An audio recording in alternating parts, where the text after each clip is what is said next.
So it's been 9 years of amazing time with you, 9 years of doing live and doing everything with you. And it's really been good. And I'm glad that God has brought us this far. And I'm glad I made that decision that day with you. And I'm so excited. You're making me blush. And I'm glad I made a decision with you because reading all the stories of marriages and even some of the ones we've seen, I realized that the decision of who you marry is actually the foundation. If you if you don't get it right, then it's not going to be a good ride. Yeah. But thank God that I can say it's one that I know that I got it right. Oh. And you can say the same thing, right? Yes, I can and I will. Like I said earlier, if I'm to go back again and do this, I'll do it. I'll do it. Look at our children now. I'll do it if I have to go back again. Look at our children. Proof of. Okay, so let's share our experiences. And the reason why we want to share some of our experiences is to let people know that marriage is still a beautiful thing. Yeah. And not just know that marriage is still a beautiful thing. It's something that I believe that God in his wisdom saw it and decided that it is not good for man to be alone, and it's good for us to have companionship, to fulfill destiny, to fulfill purpose. And I believe that what God had in mind was a beautiful one. And that's what I want to share with people, to give people hope, to help encourage people that probably may not be having it smooth in their marriage, or people that want to go into marriage understand that, hey, marriage is good. Forget the fact that you see a lot of marriages failing, but marriage is still a beautiful one. Okay, so one of the things that we went through at the beginning of our marriage was lack of financial planning. That was one mindset that affected us badly, right? We didn't plan well. Let me just break it down. So when we say we didn't plan well, is when you have money, you plan, Abi. We entered marriage without money, but faith. I tell people that I didn't have a budget, I didn't have a plan. All I just had was faith. Now, it's always good to balance it. It's good to have both. And I'm telling you that nothing, as in, I didn't have savings, I didn't have a steady income. I didn't have a business that you can project. That I can say, okay, this business every month can bring me maybe 200,000 as at that time, or 100,000 or 150 or whatever. I had a business, but at that time, I'd ignored the business. I was focusing on ministry. I ignored the business. So the business wasn't doing well. Ministry was giving me the passion and the fulfillment. So at that point in time, I just felt, anyway, since I want to do ministry, maybe I'll just put all in ministry, hoping that something will come out. Enter the marriage with hope. But later I learned that it takes more than hope. It takes more than hope. You need to plan. And it was really serious. And also for me, right, I also had the same issue because I was very big on live by faith, and I was low on the in being intentional about your money. All right. So even though I was doing ministry full time, I had this thing about doing business because I felt like as I'm doing ministry, I don't need to do any other thing. As this my wife did not help matters. As when I said she did not matter, I imagine I will tell you that, see, you don't have to do ministry alone. At least find a way to earn money. You're like, no, it's ministry. God has called me ministry. God has called me. My man, like, now me, God no call. I've been my own missed call. I've been this thing because I was doing ministry and also doing business. But she doing ministry until who flogged both of us. Yeah, and it wasn't easy, honestly. We're laughing about it now, but it wasn't easy then. It wasn't easy. I had to do Uber. It wasn't easy. I didn't want to do Uber. I didn't want to do the Uber. I remember when my pastor said, why don't you try to go do Uber? I looked at my pastor that day and see my life. Hey, see my life. I mean, they carry people. I go carry people. I know how do I explain? I know you sometimes pride or you feel that people are seeing this way, but I don't know, no man sends you. When you are dealing with hunger at home, nobody knows and the rest. But thank God I did it. Yes, thank God he did, because at least one of the things he guaranteed was a steady flow. I mean, as a steady flow. When it goes out, it comes with something, and we were able to. And my wife was happier. That's I was happier. But there is no money. The romance, the role we live, the mass we jar. I'm telling you, I was happier because even though yes, I initially struggled with it because Uber was just fresh in Nigeria at that time, and so when I was told about it, all I heard was, "Now my husband is a taxi driver." I said, "Jesus, I don't enter." Even with that, I just said, "I don't enter," but. You know, it was really a humbling situation. I'm telling you, humbling. And, that's what happens when you don't plan. It was humbling, but we're grateful that at least, it helped us to keep ourselves running. It helped us to keep ourselves running and to make sure that there is something coming in. And the second thing that really made it tougher was when I began to have issues, medically. I went because I just noticed I would be bleeding for a very long time, and my flow wasn't stopping. So when I went to the hospital, they told me that I would need to do a hormonal test, which I did, and I was diagnosed with PCOS. For those who don't know, polycystic ovarian syndrome. See the big names. And one of the side effects of that is that you'll be bloating, getting bigger, and all of that. You will look like you're pregnant, but you're not pregnant, sure. Right? And it was tough. It was really tough. So, but the doctors assured me that there was nothing to worry about. All I needed to do was take some medication, change my diet, which I did, but it wasn't helping. I still kept having the irregular flow. So there was always this frequent visit to the hospital. After a while, it became very traumatic for me. And even with all this that was happening, I was still doing ministry. I was still preaching. I was still planting churches. There was no money like that. So it was tough. It was a lot. And I'm grateful to God now that, thank God, the children didn't come as at that time, because I don't even know how I would have been able to cope, right? So it was so much. So when I got the report finally that, oh, madam, your fallopian tubes are blocked, blah, blah, blah. You might not be able to have children and stuff.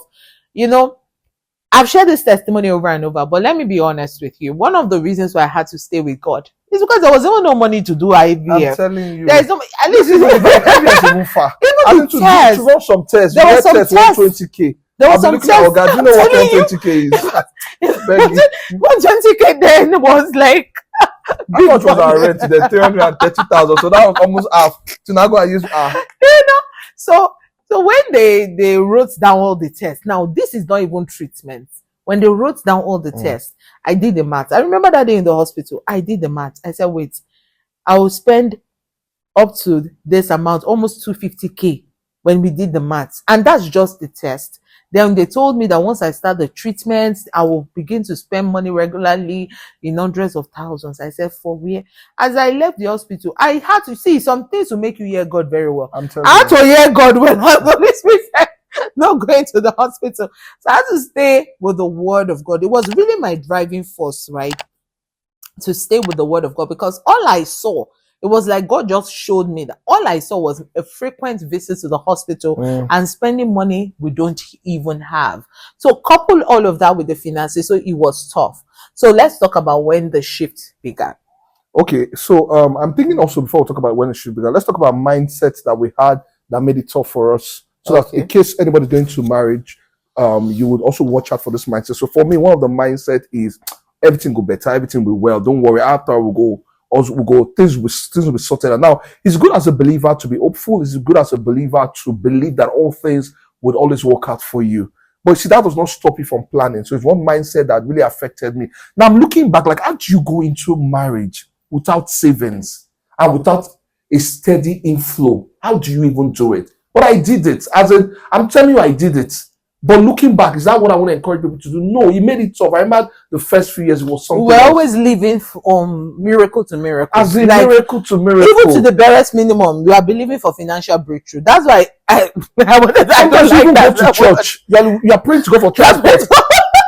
So it was that intense, right? So you say the mindset. And for me, because I had the mindset that my husband would take care of me. So I had the capacity for more, but I didn't allow it to come out. I only channeled it towards ministry work and nothing else. So because I had the mindset that, see, I'm married now, I'm my husband's responsibility.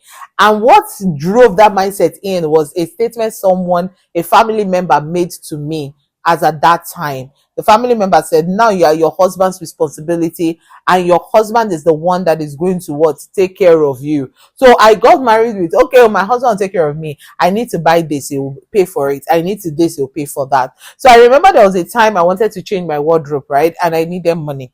Now look at this is someone that didn't have. And here I am, I'm going to meet him. and I'm saying that I need money to change my wardrobe. And he said for me, where do you want the money to come from? I said, I don't know. I don't know. I need money to change my wardrobe. And at that point, he just got ticked off. He said for me, but I'm not your Jehovah Jireh. That thing got to me. So I went to God and I was so upset. And I said, God, I don't understand. Is it that I've just entered one chance? Because I'm not getting this. This thing is not making sense to me. And at that point, the Holy Spirit said for me, before you got married, how were you changing your wardrobe? I said, I buy my clothes. I said, I buy my clothes. He said, so why did that have to change now that you are married? Have I stopped taking care of you? Why are you making your husband your source?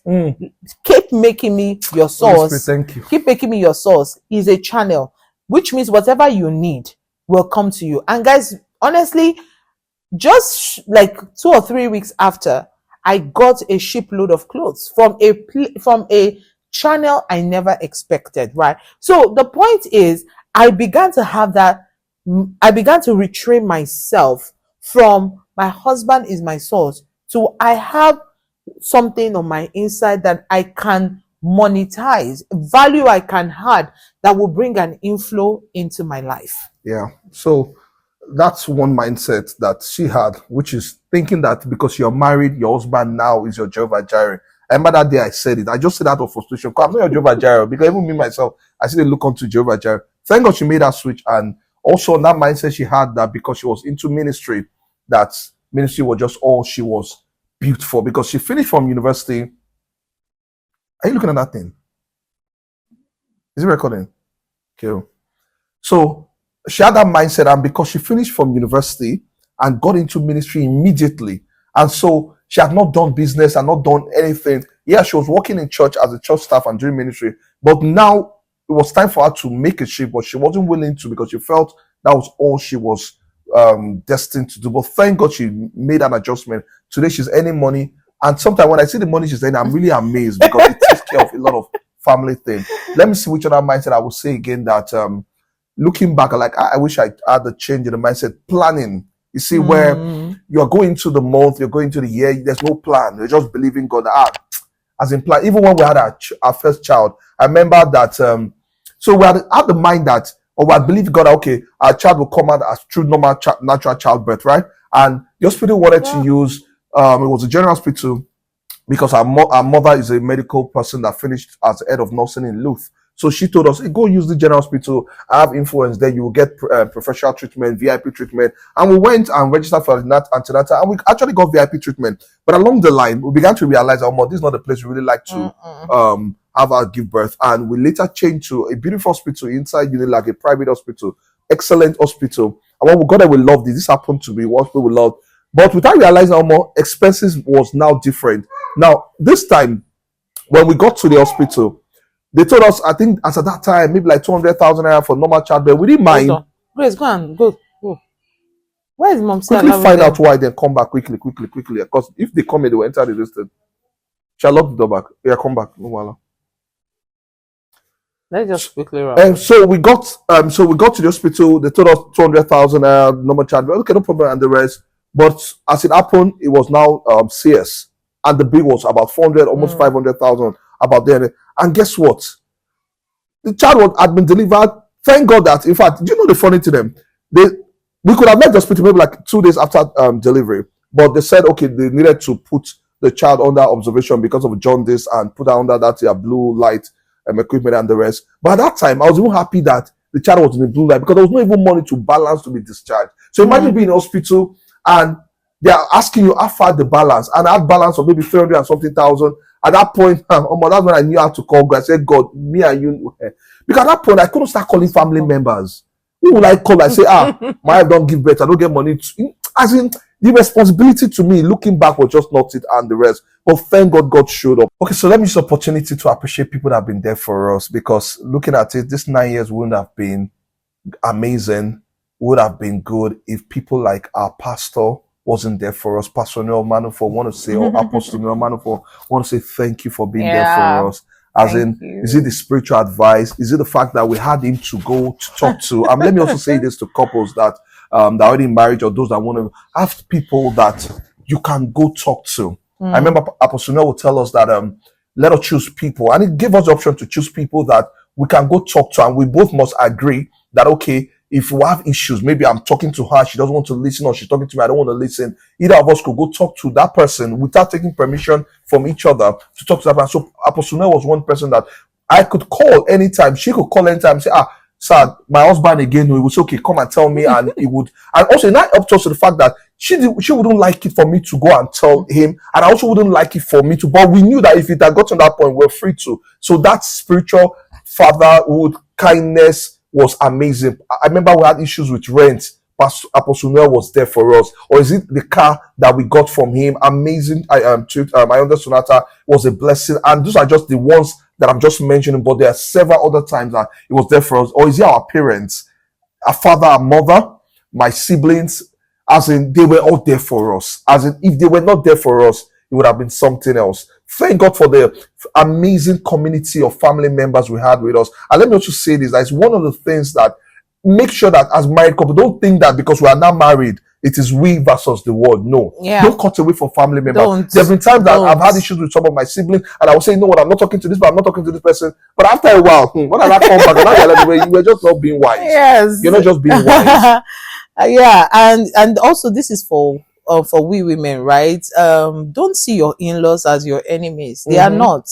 You know, yeah, you might, some people might have in-laws that mean them, don't mean them well, but it's, if you are married into a family and you've seen that this people actually mean well for you, they might have their issues, and we're not talking about perfection here. They will have their shortcomings, right? The same way you have yours, but the same way with your brother, your sister, you don't disown them, you don't cut them off because they have things they're working on. They are still family. It's the same way you embrace your in-laws. I had to learn that in the course of the marriage, you know, because I used to get easily offended, like, why did she talk to me like this? Why did she do that? And I realized I wasn't helping. So I had to grow a tough skin, and I had to love. And just by, I decided I was no longer going to see their flaws. I wasn't going to see their issues. And I began to see the best of them. And I began to see that these are wonderful people. Wonderful. I mean, I say wonderful, I mean wonderful. They've been there, they've been there.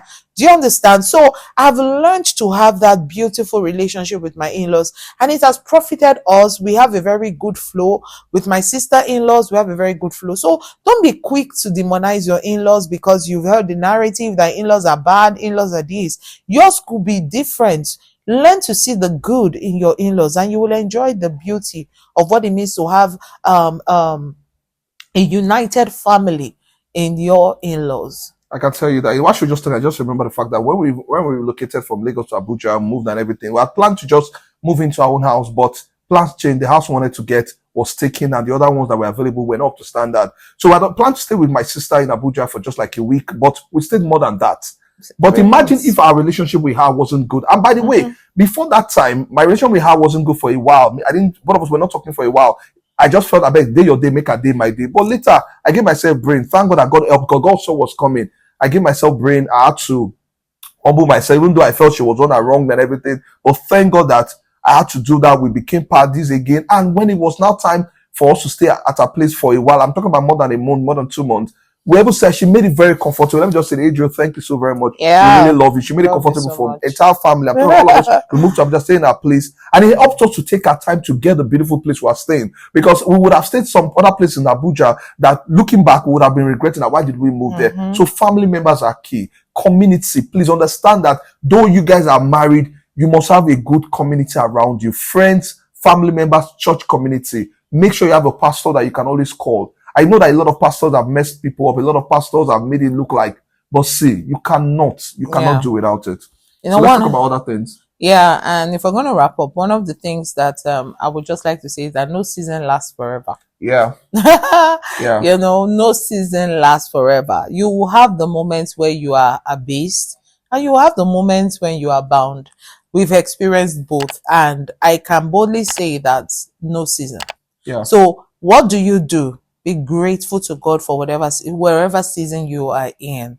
So if probably as a couple right now, you are in a season where it seems like things are hard, things are tough, things are not working, just sit down with God and say, okay, God, One prayer I pray most times is, Lord, expose my foolishness to me. It's very important. And when you pray that prayer and God begins to show you areas to work on, as long as you're consistently working on those things and you apply yourself to whatever wisdom that God is revealing to you, after a while, the winter season will shift to spring.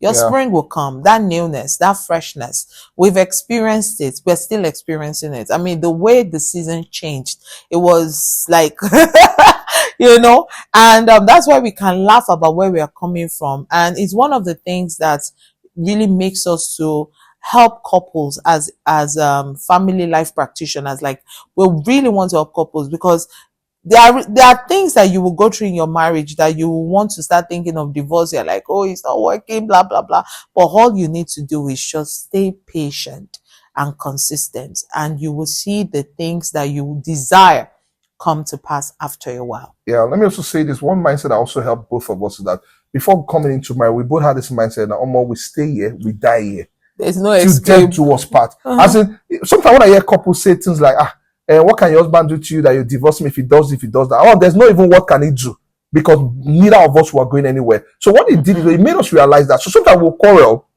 I don't feel like talking to her. Just don't feel like, ask myself, you still have to settle with this lady. You still have to. So why elongating it? Then also, that mindset I also had was that there is an enemy, the devil, that is looking for opportunity. Yes, so I think about it. I said, why would I be quarreling with my mom? I'm not talking to her. We are keeping an atmosphere of animosity. And one enemy sees advantage, comes in, attack the children, or attack my finances, or attack something. And I look and I realize that I was one that opened the door because I wanted to show my wife. Yeah. So it's one mindset. We both of us tell ourselves, see, let's forget it. There's an enemy. So let us understand that, at least even if I don't want to settle for that enemy, then also, since both of us will stay here till 100 years time, then why quarreling? You will still have to settle. You will still, do you understand? But there was even a statement my pastor made to me, and this was, I think, the first year of the marriage. I was complaining about a lot of things I wasn't happy about that my husband was doing, and he said something. He said, in fact, the first thing he did was laugh, and I was just like, why is this man just laughing at my predicaments?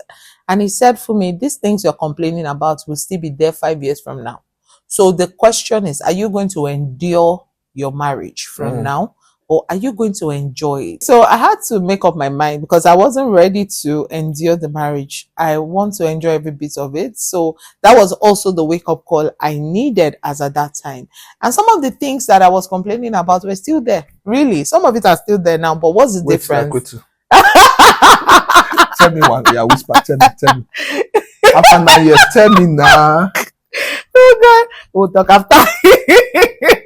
But really, what's the difference is that, number one, I'm not focusing on it. It's not an issue. I've also grown up, matured, because some of those things also were not major issues, right? So I had to just grow out of it and see the best. So I focus more on his good sides. I focus more on how he's a wonderful father, he's a great husband, he's faithful, he's loyal, he's dependable. I focus more on that. So even if he's not yet as romantic as I want him to be, but at least he's making up for it in some other areas. Yes, I was over romantic during the relationship part, so use that one to cover up for all the many years. God. I was just kidding about it. We'll go try. Worry man, we'll go try. Let me also say something else again. Another attitude that also has helped us this far is that we live an open book policy. What do I mean? There is no secrets. I don't have a password to my phone that she cannot access. Yeah. If there's any password to my phone, it's because of my children. I don't want them to just enter the family, press anything. She knows the password to my phone. She knows my ATM pin. I know ours too. There is nothing like, there's something I'm coding. She knows when money comes into my account. She has access to it, and she doesn't go to touch it. Do you understand? So that has really helped us. That's really helped us. The other thing again I would say that has really helped us is just keep my mind. You just said something. I'll try and remember something I wanted to say. Okay, so another thing is there's this oneness that we practice. So we don't do this, my money is my money, your money is your money. We work together, we put money together. So when there is a need in the house, we put money together. And it has helped us, because one of the things I told myself is that you are open about every other thing. You don't want to be open about your money, right? So we had to be open about our money. And once you can deal with that money issue in your marriage, you have dealt with a lot of, like, maybe 50% of the issues, because money problems are real problems. Yeah. So, but if you are dealing with a spouse that you don't trust, then you would need to really apply some level of wisdom, which will be said behind camera. Yeah. So let me say, I just remember what I wanted to say. When she was talking, she mentioned something that she had to focus on the good part. It's on that area that's really helped me. You know, earlier on, she talked about the medical challenges that she had at the beginning part of her marriage and everything, made her bloat and everything, made her big tummy. Now, after having 2 children, the tummy has not really gone down the way you expect the tummy to go down. And I remember there was a time in our marriage where I'll be looking at the tummy, I'll just be angry, I'm like, God, which kind of big belly be this one and the rest. But you see, I later realized that how long do I want to be? I'm not nice. How do I want to deal with this? Will I want to allow it to continue causing issues, or will I choose to focus on the beautiful part of her? I have to tell myself, does this stop her from being beautiful? Does it stop me from seeing as attractive? And it didn't stop. It didn't stop our sexual life. It didn't stop anything. I had to work on my mind. And let me say to people that say, you can decide to focus on the 20% that is not pleasurable, not pleasant to the eyes, or not working, and let the 80 parts go down. Or you can try to focus on the good part. Somebody can say, no, my wife or my husband does not have 80% good part. It's because you've magnified the bad part. It's not looking so big. So I chose to focus on it. And I told myself, God will help us. Whether it goes down, it does not go down, man. I'm loving her all the way. It has not affected any part of our life. I'm proud of her anywhere. Some people say, no, I'm not proud of my wife because my wife is this. My wife does not look good. She's big and she's that. See, it's a mind thing. It's a mind thing. If you were if it was your way around, would you like your wife to say the same thing about you and the rest? So it's a mind thing. So that's another thing that has really helped us.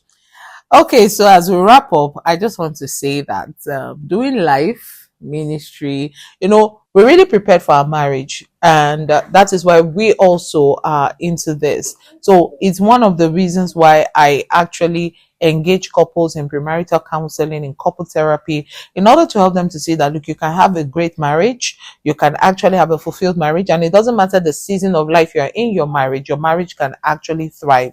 So if you're here and you would like to sign up for our premarital counseling classes, or you would like to just have a session with us, whether you're just going through a season in your marriage and you need help with, reach out to us, send a mail to us, send a DM, and you'll be responded to.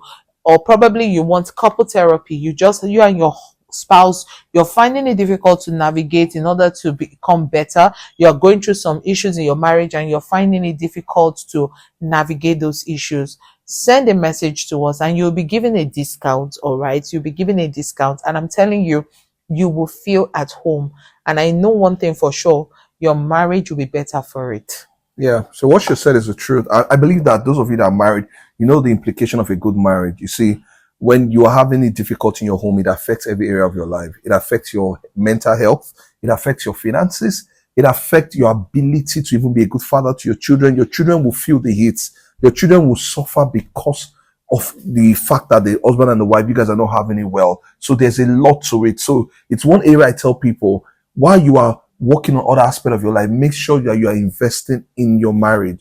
So if you have to pay for a session with us, if you have to please do it, because it's worth the investment. When you have a good marriage, it shows in every area of your life. And also realize that we're not just doing it because we've just gathered experience in our 9 years of marriage. No, I'm talking about the certification that backs this thing. There is trainings that we've gone through that have backed this thing. So I'm saying that, guys, if you need it, reach out to us. Then lastly, we just decided to start taking our YouTube channel seriously so that we can be more blessing to people. So I want to encourage you, if you've not subscribed to our channel, please do it as a wedding anniversary gift to us. Please subscribe to the channel, share to other people to subscribe, and we'll really be happy you did that for us. I hope this has been a blessing to you. There are a lot of things that I'd love to say, but time will fail us to say it. So we're going to be doing more videos like this, sharing our experiences, talking about real life issues. So please subscribe, click the notification icon so that you can be notified when we come up with more videos.